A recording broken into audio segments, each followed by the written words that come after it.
Welcome to the Toffee Blues, your source for all things Everton, and welcome to the return of the Extra Time show, where we are going to be looking back on Everton's long-awaited return to action with a credible draw against the old enemy.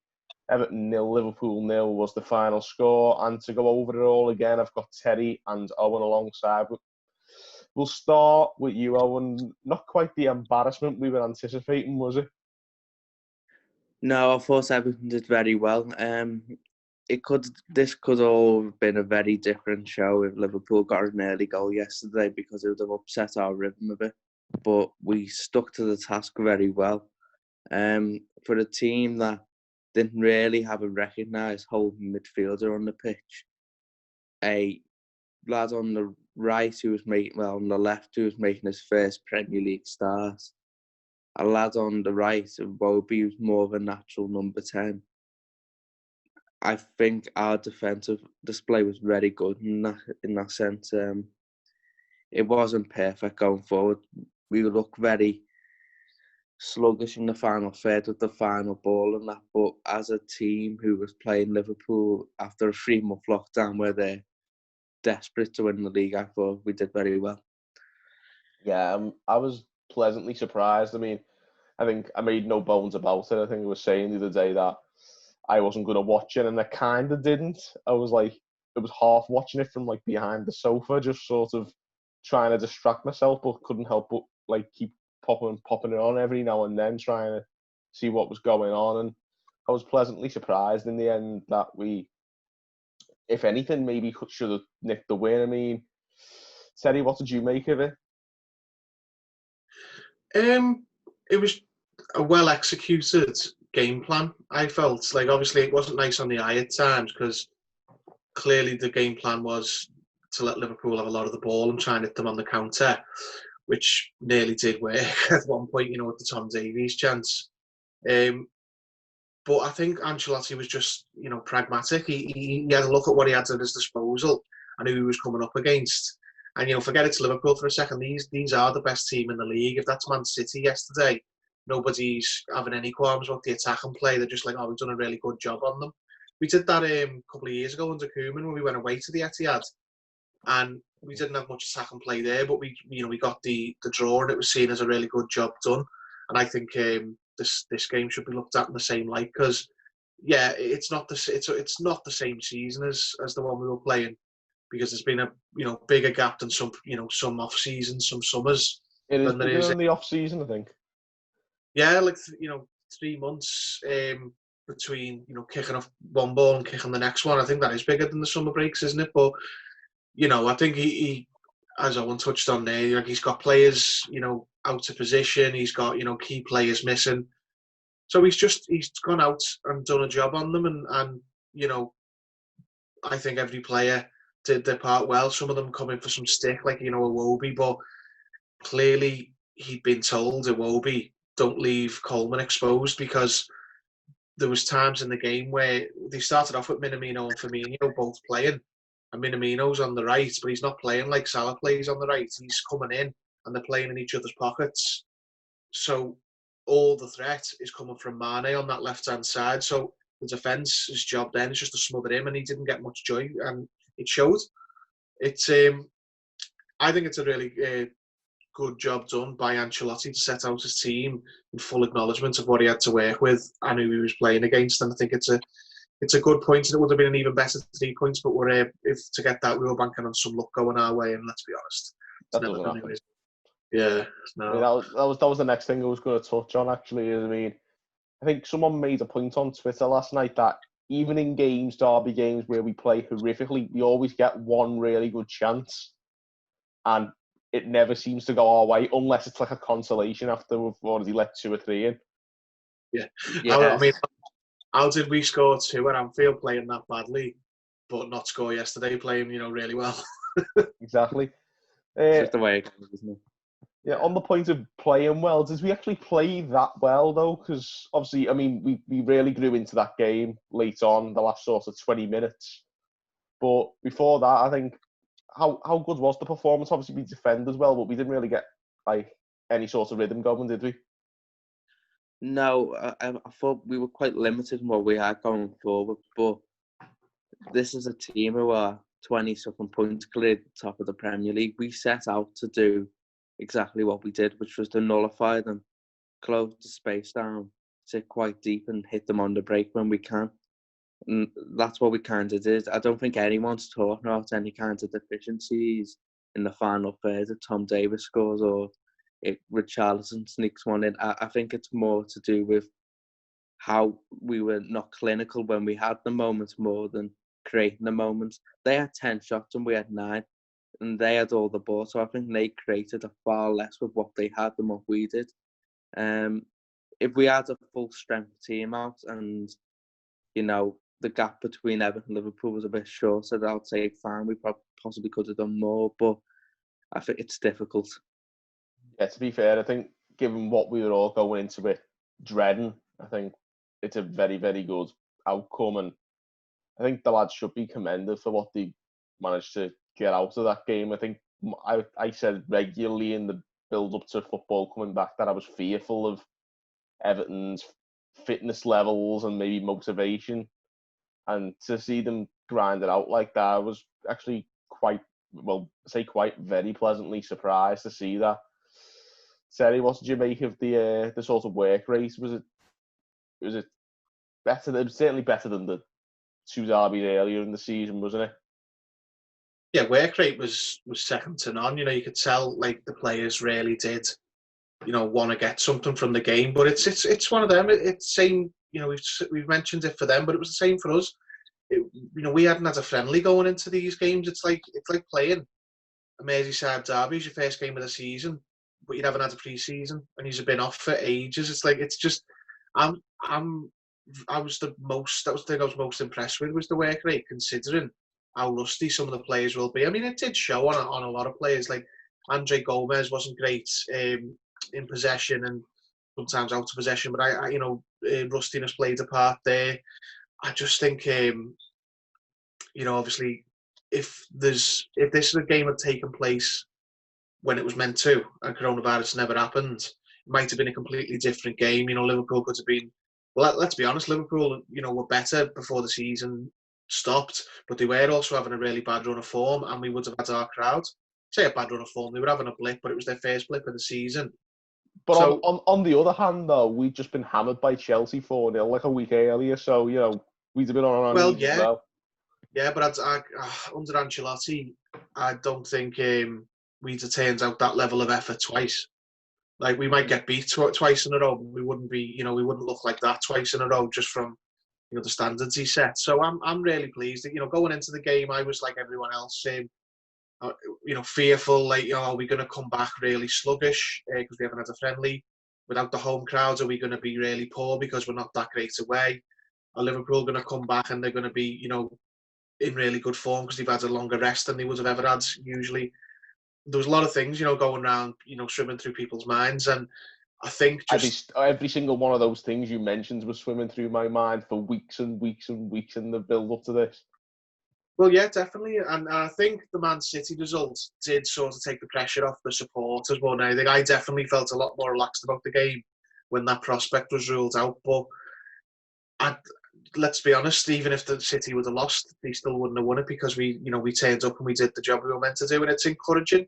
It's put my, as much as the City result eased me fears, our performance eased my fears about if we're going to be able to turn up for the rest of the season. You can't count your chickens for results, but it shows that we're not going to be.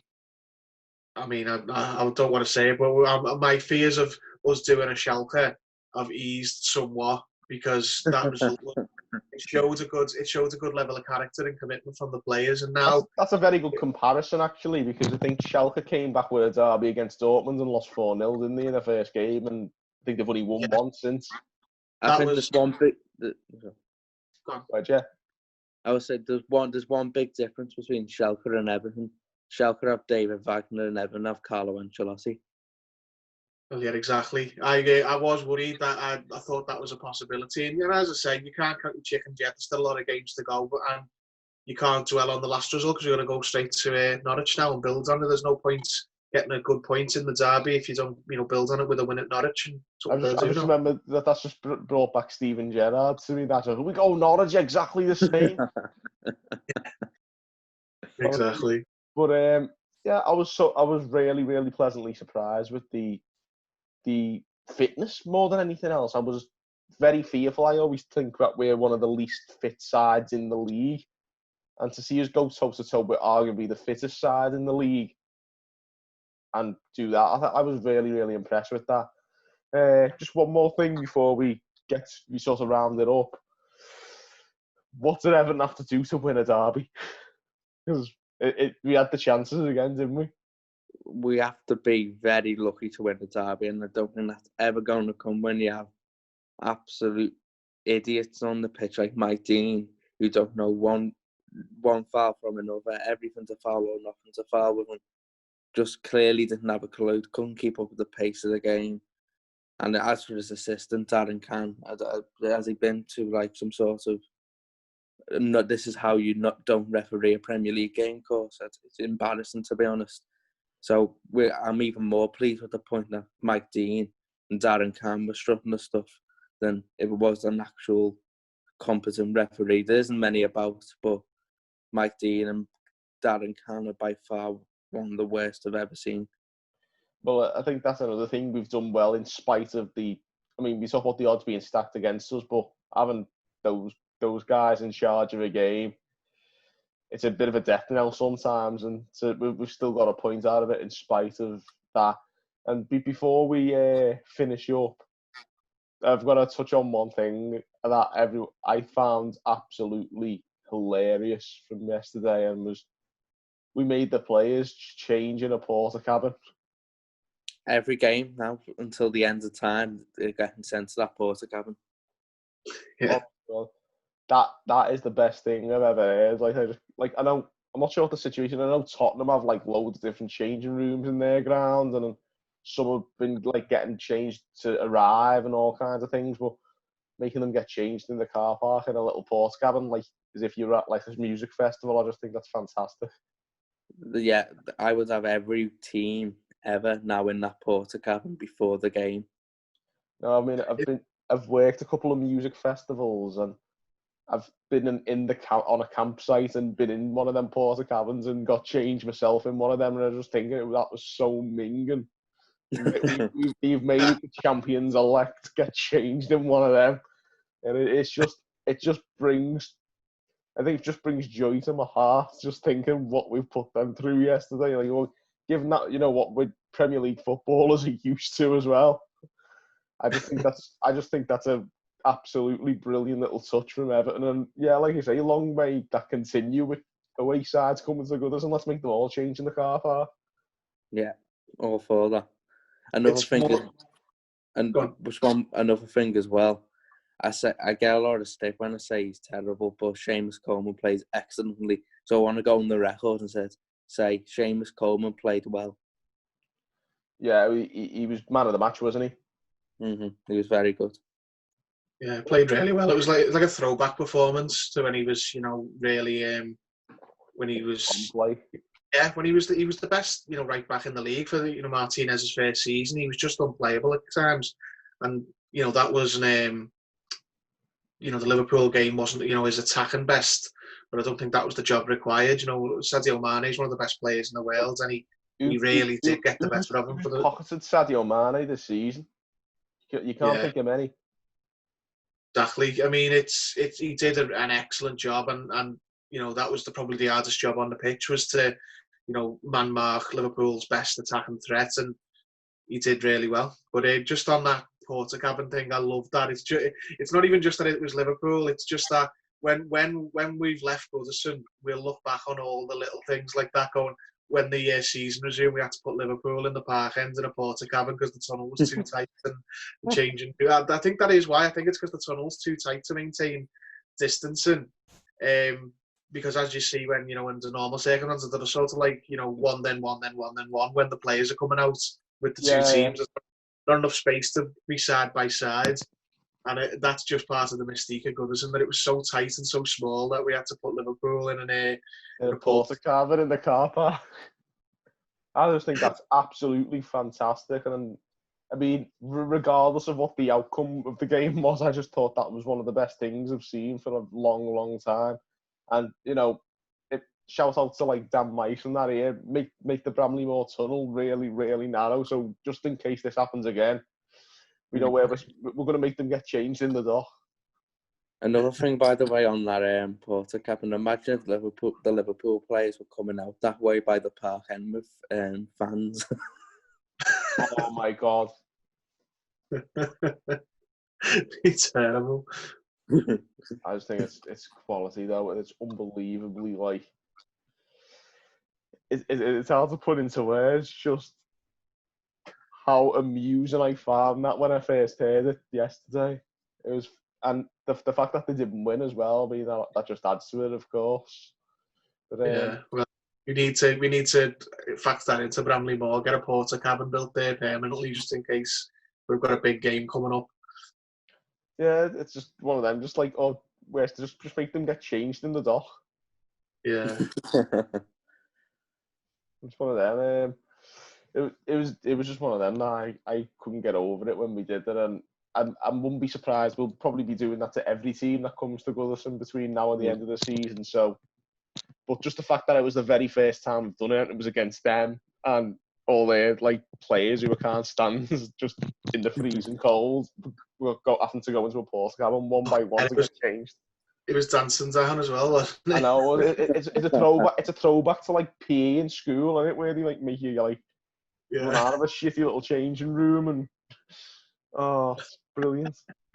They won't want to come back to Goodison anytime soon, put it that way. Well, that's exactly what I want, because I don't want them to come back to Goodison. No, I don't. If you don't mind. But just one thing before we finish, I forgot to mention Tom Davis. Obviously, hit the post, and we'll all be traumatised by that miss till we next win a derby, probably. But what to make of his performance? I thought he played really well. Yeah, I think he. Sorry, go. I think he played well, considering he was given a hard task. He's in a 2 in midfield against the 3, and quite an industrious 3. And he had a few mistakes here and there. Like at one point he was carrying the ball and he tried to do like a chop, to change direction. He just got completely the ball taken off him, and Charleston ends up giving away a free kick, which they put over the bar with a bit of help from Pickford. But I think on the whole, he performs well. He gets there's a bit of a hair trigger with Tom Davies to criticise him, and it's not always unjustified either. Like sometimes he is performing well, but a lot of pressure on him, and he acquitted himself well, and so at times he was carrying Gomez through spells of the game, and I'm a big fan of Gomez, so I'm not one to criticise him lately. I know Owen's a lot different than me on that count, but I think he plays quite well. He did his job well, and can feel happy with his shift when he finished.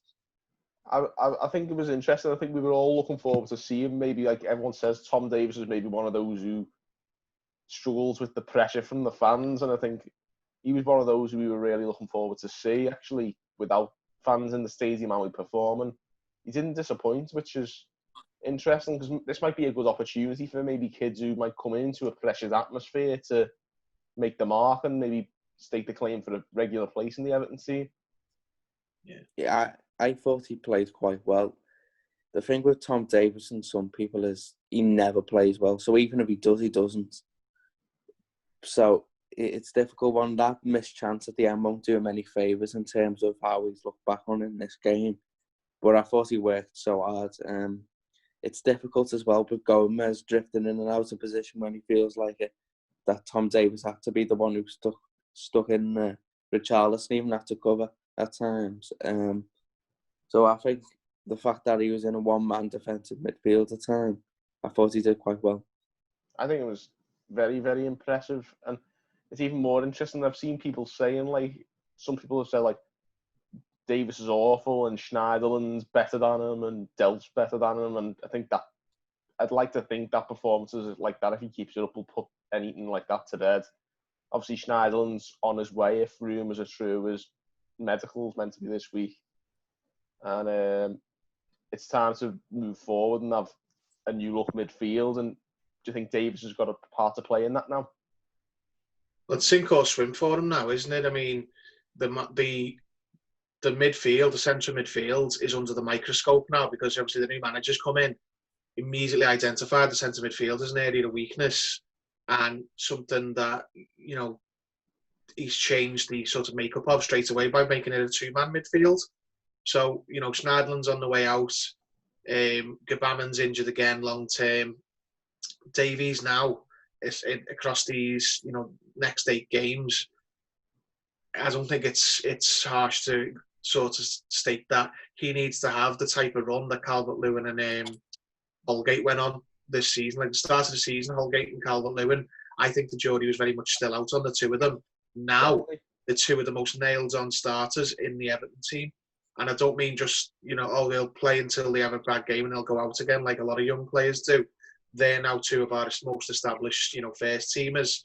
And if Davies wants to have an, you know, a future at the club in the short term, then he needs to make his mark now. And he's got no better chance than this because he's young. He's not got a, you know, bad injury record at all. And that sets him apart from most of the other centre midfielders. So he's going to get a lot of minutes and needs to stand up and be counted. And it's a good start. There'll be easier games than Liverpool, to be fair, but definitely he's got to do it now. He's got to have that Holgate and Calvert-Lewin sort of run, which they have had. And if he doesn't, I think, you know, people are going to get their wish and he's going to end up out on loan with a view to being sold while we look at other options. But it's definitely there for him. But I, if there's anyone I think we'd all like to see succeed, it'd be Tom Davies. Yeah. The thing with Tom is that he's such a likeable person off the pitch that you feel a bit. You don't really want to criticise him. You feel compelled to like say he's bottom, don't you?